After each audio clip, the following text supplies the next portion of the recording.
ಬೆಂಗಳೂರಿನ ಮತ್ತಷ್ಟು ಸುದ್ದಿಗಳನ್ನ ಕ್ವಿಕ್ ಆಗಿ ನೋಡೋಣ ರೌಂಡ್ ಅಪ್ನಲ್ಲಿ.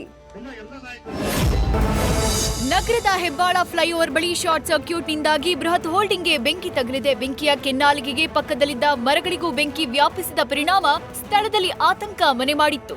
ಇನ್ನು ಸುದ್ದಿ ತಿಳಿತಾ ಇದ್ದಂತೆ ಸ್ಥಳಕ್ಕೆ ಆಗಮಿಸಿದ ಅಗ್ನಿಶಾಮಕ ಸಿಬ್ಬಂದಿ ಬೆಂಕಿ ನಂದಿಸೋಕೆ ಹರಸಾಹಸ ಪಟ್ರು.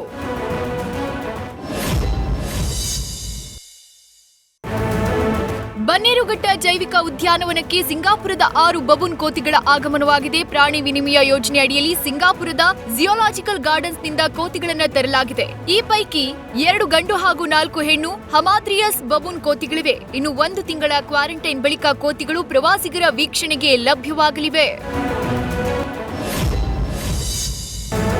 ಇಂದು ವಿಶ್ವದಾದ್ಯಂತ ಗುಡ್ ಫ್ರೈಡೆ ಸೆಲೆಬ್ರೇಷನ್ ಮನೆ ಮಾಡಿತ್ತು. ಇನ್ನು ಸಿಲಿಕಾನ್ ಸಿಟಿಯ ಅನೇಕ ಚರ್ಚ್ಗಳಲ್ಲೂ ಯೇಸುವಿನ ಸ್ಮರಣೆ ಮಾಡಲಾಗಿದೆ. ಶಿವಾಜಿನಗರದ ಸೈಂಟ್ ಬೆಸಿಲಿಕಾ ಚರ್ಚ್ಗಳಿಗೆ ಅನೇಕ ಕ್ರೈಸ್ಟ್ ಬಿಲೀವರ್ಸ್ ಮನುಕುಲಕ್ಕಾಗಿ ಯೇಸುವಿನ ಬಲಿದಾನವನ್ನ ನೆನೆದ್ರು. ಕನ್ನಡ, ಇಂಗ್ಲಿಷ್ ಬೇರೆ ಬೇರೆ ಭಾಷೆಯಲ್ಲಿ ಪ್ರಾರ್ಥನೆ ಸಲ್ಲಿಸಿದ್ರು.